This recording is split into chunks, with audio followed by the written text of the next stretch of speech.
Срещата в Бистрица се игра при много студен вятър и температура на въздуха около 15 градуса. Пред 100 зрители и публика двата отбора започнаха матча без всяко разузнаване и с размяна на атака към двете врати.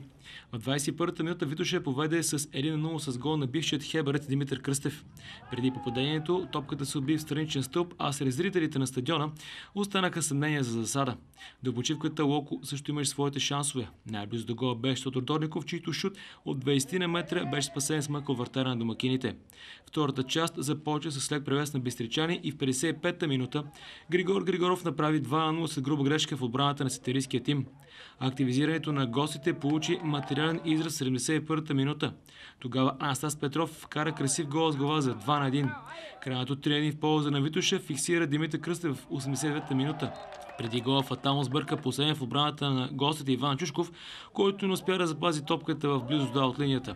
Витоша Локомотив 3-1 и сетерийци са вече с 3 поредни загуби.